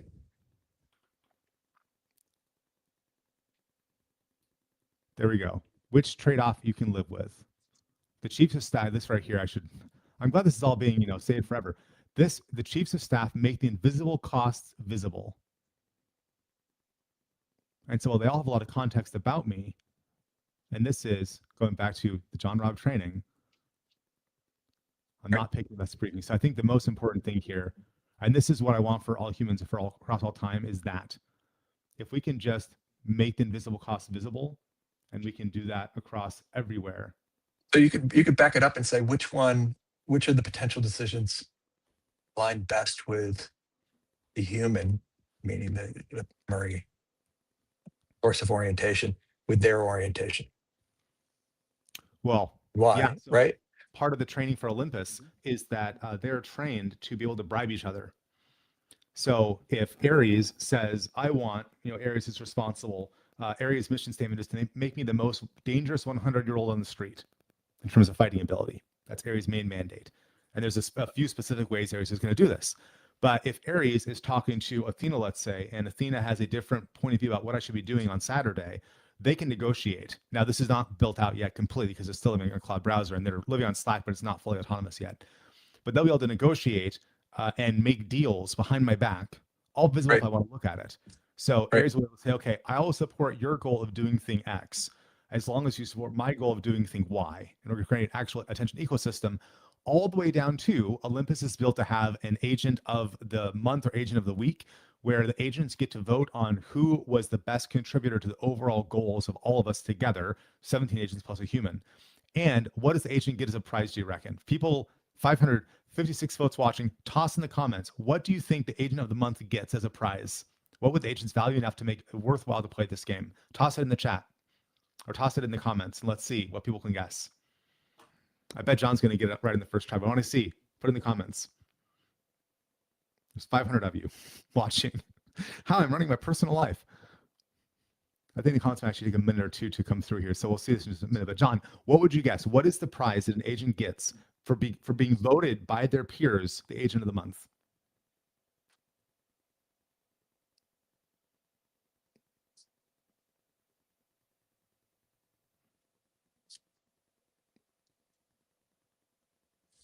And in the past, I've been thinking about more compute time, and improvements to their overall training. So additional data access, additional training to make them better at making decisions, depending on their mandate. That's an interesting one. In my current design, they get my time. Right. So if you win, if you're Aries and you win, everyone else votes that you're the biggest. Your time is the currency. Awesome.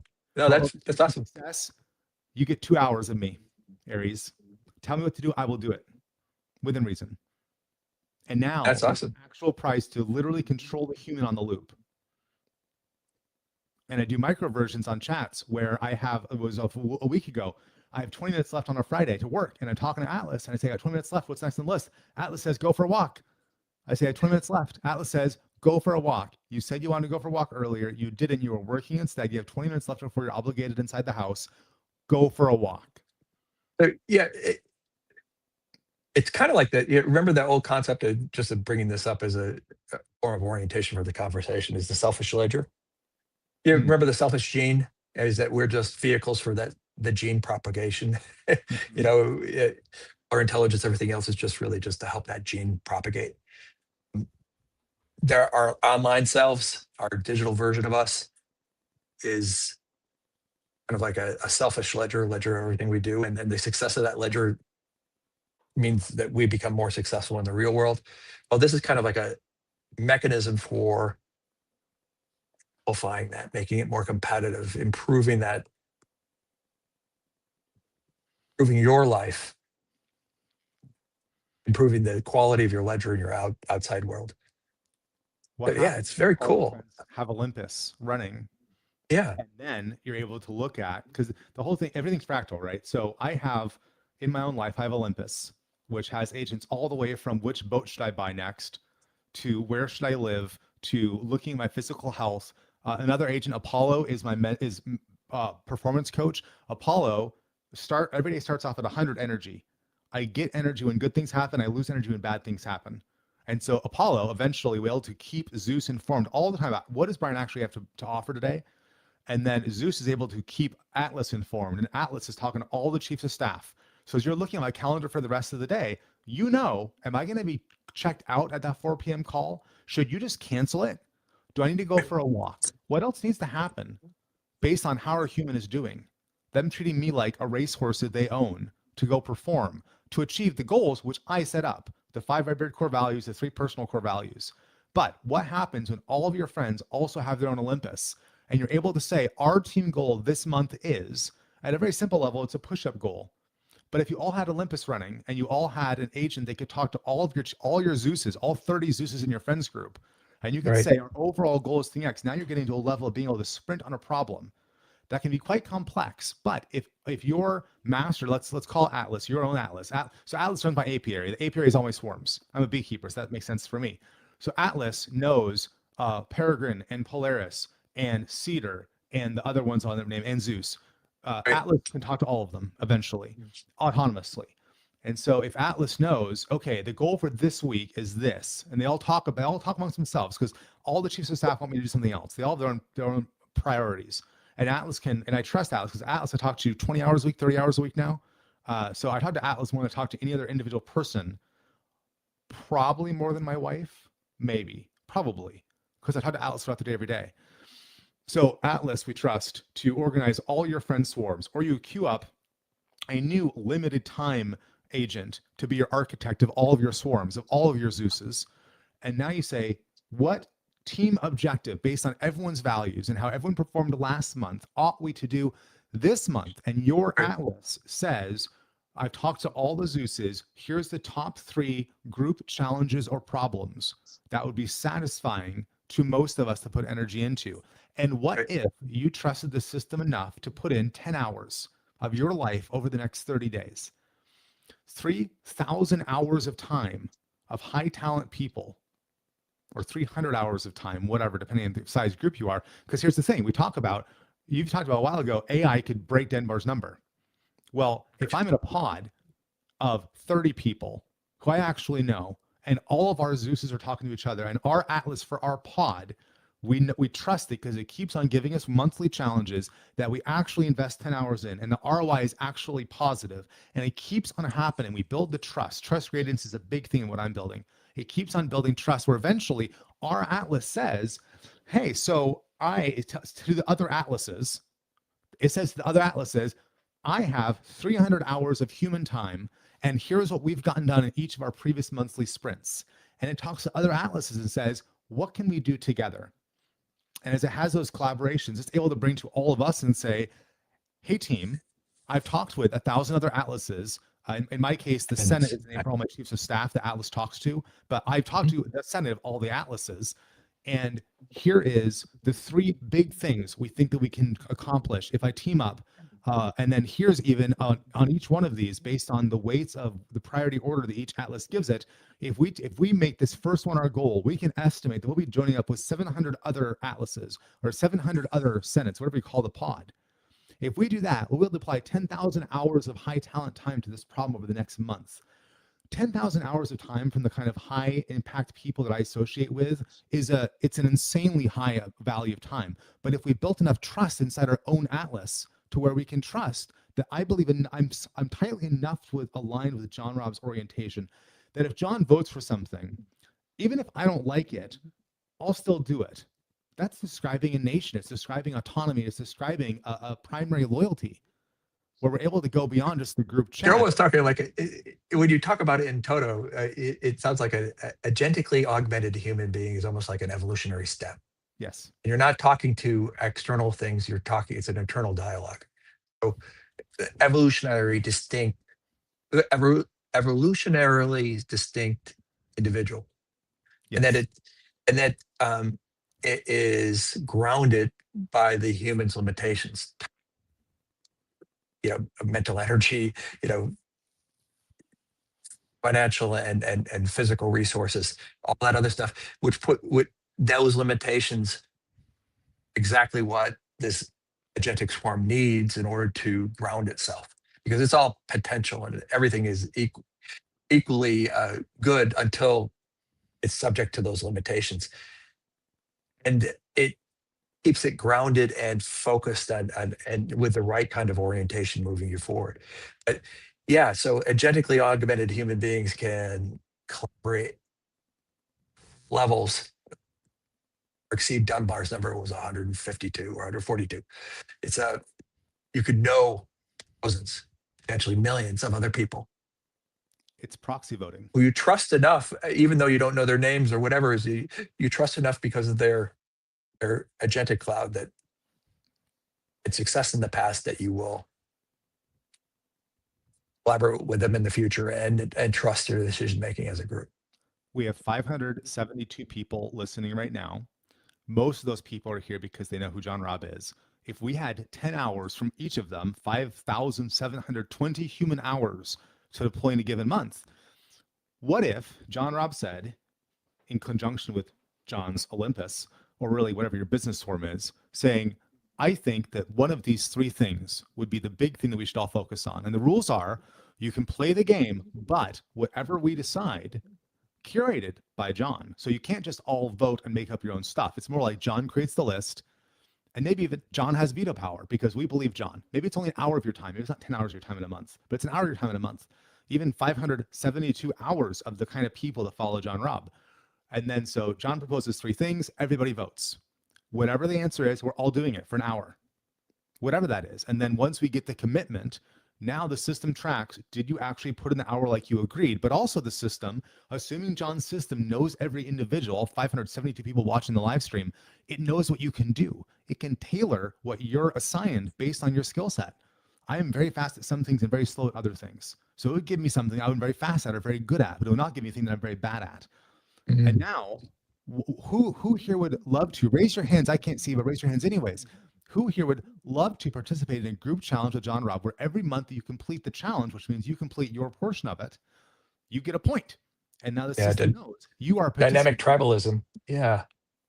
And now we're going to have this across something like a dozen or so people, where if you want to go, let's say Alexander Cortez. Now, right now he's focused on chemistry, on creatine, but in general, he's the fitness guy. So you want to go participate in that. Okay, so Ajax has each month, he has his thing, and his AI talks to your AI to figure out what can you do to contribute, and then it tracks, did you actually contribute? We get rid of the free rider problem entirely. And then someone's going to say, well, I want to be part of 100 groups because they want to contribute everywhere, but then they're going to get dinged because they're not actually contributing in the ways they should be contributing, and their AI knows it. And the part of the thing is truth. The Redbeard, the 5 core values are truth, kindness, focus, speed, and victory in that order. Truth is the first one, just like X, funnily enough, that was years after me. You know, this sounds like that in 2010, in the wake of the financial crisis, I was working on kind of an algorithmic open source corporation concept. It was basically create the algorithms that would break a task down to specific things, and people would pick the tasks that they would do. In this case, it was building like a database of pictures of different locations, and people could contribute, and the quality of the photograph would be rated by the group as well as people were using it, and you'd create this like amazing database of physical locations around the world, well ahead of when Google did it with Google Maps, and it would have value to AI training and other things in the future. But it was one of those things that where your contribution would be graded and measured. You would get income from the rental of that database. Wouldn't wear out. You get like a annuity stream, depending on the value of that photograph to the overall value of the forever. It would never wear out. It would all be run. There wouldn't be anyone involved, no corporate. Okay. It would just be a software company. We have 500. This was before AI, but you have AI now, so you could do that. And as do you. So we have 579 people watching right now. What if, based on this live stream, everybody gets a list of 10 questions? They answer the questions in voice form, which is really fast and easy. The system transcribes everything. And did you actually answer all the questions from your point of view? Because our goal is to service minority reports, but also understand how to better phrase things, how to talk to the people, whatever the team decides the goal is.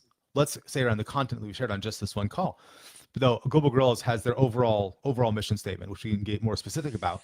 Well, then we say, okay, so did you contribute in this month's challenge, which involves reading 10 questions and answering them at a very basic level? If you did, you now get part of the participant revenue share, 10% of Global Gorillas cash flow. because now you're providing training data for John Robb's AI to look at how everybody is responding in great depth, not just a comment on X, but you're going to record for, say, half an hour. I wrote an article this week, that the topic area in general I defined, the exact question the article was asking, Atlas defined. Then Atlas gave me 20 questions, and I voice narrated the answers to all 20 questions, from which Atlas synthesized a brief, not yet written in the Redbeard style, but a brief for me to go turn into an article with a different bot that knows about how I write, because it has all my emails and that sort of thing. Why not have the same thing for the Global Gorillas community, where if you care about these kind of topics, now we're able to go create team challenges. John can propose 3 big challenges a month. The team chooses one. We all put an hour of energy into it. And the prize is both money. There's some percentage of what you're making off Substack, which also encourages all of us to get more friends to join Substack. But then also we get to vote on the biggest contributors, whether it's an creating a synthetic report. Not fully synthetic. Because 2 humans. I mean, synthetic because for everything. But this is not. I mean, it's not synthetic in the sense that you just. I could already get the AI to adopt my style, and then I can have a conversation with it. And it's interesting. It's really, really good. It's augmenting because I have enough of a history. Excuse me. It's augmenting you by the swarm. So my rule is 2 humans and everything. So in this case, the human element is John decides what the 3 or the 10 topics we get to vote on are. That's the first human interaction. Then all the content that's coming from the swarm is human generated. The questions are AI generated, but the answers are human generated. Then AI synthesizes everything. And then John, a human, reviews the synthesis. And then John writes the report. 5 human steps, which means the outcome is very unlikely to be AI slop. Now we're really augmenting. 2 is always minimum for me in everything that I do. Anything less than 2, you get AI slop so fast, even now. So 5 human steps. But now you're able to get a thing where really, based on everything you've said right here, if everything you've said is true, then everyone with a skill set should obviously go buy oil stocks, but buy the kind of options that have to do with the price of oil going up. How many of us wish we'd bought Zoom stock in February 1st, 2020? Everyone, right? Obviously. You could have made a lot of money if only you'd taken what you knew about what was happening and then turned it into Zoom stock. Sell your house, buy Zoom stock. You'd be a bazillionaire now. So to develop this report, I mean, granted, I would probably be the final editor on the thing. Give it the human touch, and you know, I think I'm a pretty good editor, but in terms of data collection, insider knowledge, people who have insider information, and then there's just general data collection that, and it could be fed in. There are questions that could be asked to kind of stress test it. And the direct quotes. I recently I was working on a thing I can't share a lot about, but we're coming out with a new product line for Ovadia Heart Health. So I worked on a bunch of the ideas with Ovadia himself, with the heart surgeon that runs the company. From there, I met with a variety of team members, and I took the transcripts of all those meetings up to yesterday, showing it to the whole team. We had a team meeting, everybody got to give their opinions. All those transcripts went into the brief. And then the brief said, this, you know, and we got to a really, really solid 4-sentence product offering description. But then the brief supporting that, it quoted all these team members saying, this person said this, but this person had this concern. And so there's the brief, which is good enough to go share in public. But then everything below it is, here's all the team members, and I know what the roles are at the company. So with all these different concerns, or they like this, they don't like this. So now you have a really good, it's not just, I'm not just putting out a marketing product saying, hey boss, here's the thing. I'm saying, here's everyone's pros and cons of every piece of this. And everyone knows it in my homework, but also I'm listening to everybody. I'm not trying to remember what people said in the call yesterday. I have the transcript, and I have both the reflection on that, but then everything else, I can source every piece of data on there. And if I wanted to put out a report, I could say, here are the 3 most interesting things people said that influenced this. So on the Global Gorilla side of things, John chooses the overall topic area. So John orients us on, let's say, Iran in this case. Fine. What are the big things here? Oh, should we be talking about the future of energy prices? Should we be talking about how to make your community more drone resilient if you live in a potential area where that would be a problem? Or should we talk about the governance model of the United States and the habitual ignoring blind spots, just to make up 3 out from nowhere? And John says, which of these 3? The tribe votes, the swarm votes. your vote is not, this is not all votes are created equal. It's, well, how many points do you have in the system?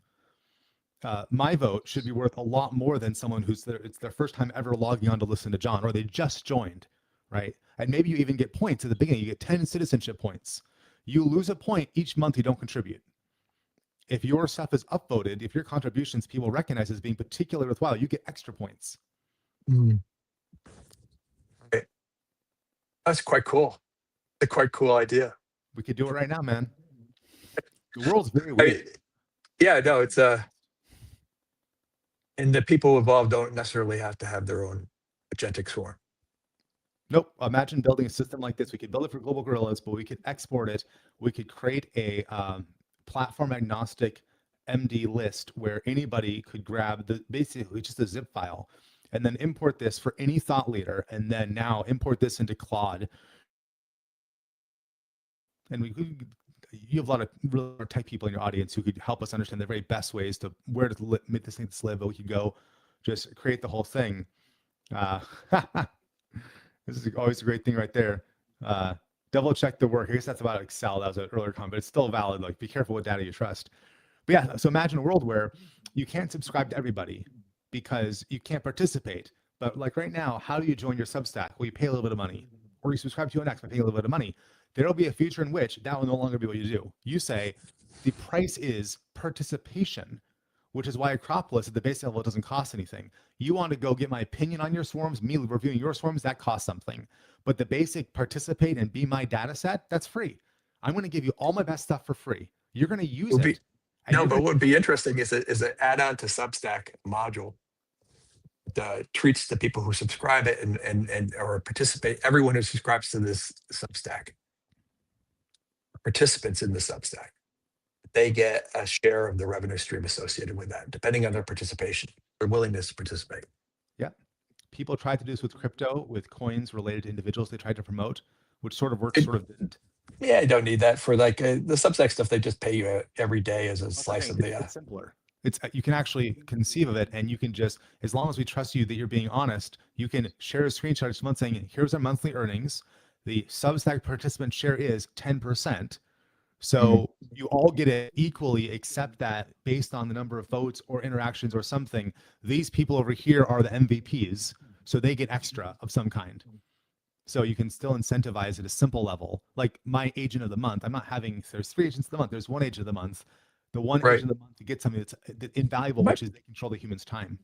You might be able to do this through X. I mean, for instance, I make more from the X advertising revenue than I do from, I pay in for good margin. So it's like, it's a freebie. I actually earn a little money by learning, right? And seeing things online that I want or need. Yeah. Well, folks, I got John Robb's wheels turning. We've been at this for 2 hours now. We're actually talking about building agentic swarms so that you can rebuild nations as our hollowed hegemony fails. Why you all should be subscribed to John Robb on Substack. Apparently, that's not where he makes his money, so you should probably go subscribe to him on X instead. But I make it from both. It incentivizes me to keep on working, which is great. That's the huge unlock. Is I have worked more. It'd be nice to have been to the gym more, but I have worked more, building more in the past 3 weeks in terms of intensity than ever since I started my business in 2012. In terms of creative intensity, I've done grunt work intensity before, doing the same thing repetitively because it had to happen. But in terms of creativity, cross domains, inventing new things, new product offerings for my clients and my businesses, I have never been this productive, and it's not going to change. This is not a sprint. This is a new normal, which is part of why, at the same time as we started doing AI seriously, my wife and I started doing digital fasting. We did a full weekend at first. We now do every Friday night to every Sunday morning, and Saturday, no phones. Because I recognize, like, oh no, this is really dangerous. I am more productive than I've ever been, and that means, and I don't think it's a sprint. I don't think it's a blip. I think this is now normal, which means I'm a grave risk, as is everyone like me, of burning out and frying our brains, either directly burning out, exhaustion, adrenal glands, etc., or frying our brains from getting too disassociated from reality in some way that we don't understand, becoming the tool to some extent. Yeah, startups are actually a marathon, not a sprint. So it's you have to pace yourself. Yeah. the same thing with life in general. You have to pace yourself or you'll burn out. It's I'm really easy to overcommit and get your brain so wired up to the new yeah, idea and trying to pivot, find that weakness, find that strength. yeah. So one Yeah, article no, I'm you writing definitely have to pace. with the help of Atlas, I'm writing an article on redlining versus red pointing. Everyone knows the phrase Right? redlining. Do you know the phrase red pointing? No. It's a mountain climber phrase for when you're at the very edge of your limit, where if you're doing something slightly more difficult, you'd fail. And so you can red point for a certain period of time. But so you talk about red pointing a route. Well, this article is all about how do you know if you're red lining, where as in you're clocking your engine on, you will destroy the engine, versus red pointing, where you're merely at the very edge of your skill, but you're not over it. And how do you know the difference? So I'm writing an article based on my personal experience of this, because I've gone from a 5-day-a-week gym habit pretty consistently back in January, and I had some, but to a I've been to the gym, I believe I've lifted weights once this week and it's Friday. I've been so productive at work, but people like me are at grave risk of ignoring our physical bodies, which doesn't work for very long, which I know because I don't know Vedic heart health on the business side. So it's not like I don't know there's problems with not taking care of yourself, but it doesn't mean that I'm automatically get a pass because there's so much opportunity right now. And I really should probably go back and do some other work instead of just talking to you. Yeah. But it's been 2 hours. No, this was fun. No, this is Ever. great. Okay. Well, Thank this you all was for joining fantastic. us. Yeah, You should thanks also share everybody. with John, obviously, but you should also share this with anybody who's going to suffer through 2 hours of John and I talking, whether it's the more understanding about what around or have them skip to the hour mark to go talk about AI systems in more depth. As I say on pretty much all of these, that the better conversations we have amongst each other, we have a better hope of putting our nation in the right direction. And conversations around orientation, around the big picture, and really looking at the long game, the big picture for everybody, always will help us make better decisions as a nation. So thank you all for joining us. And John, thanks for a very fun 2 hours. Thanks, Brian. Wow. This has been great. Take care, folks. See if it's uploading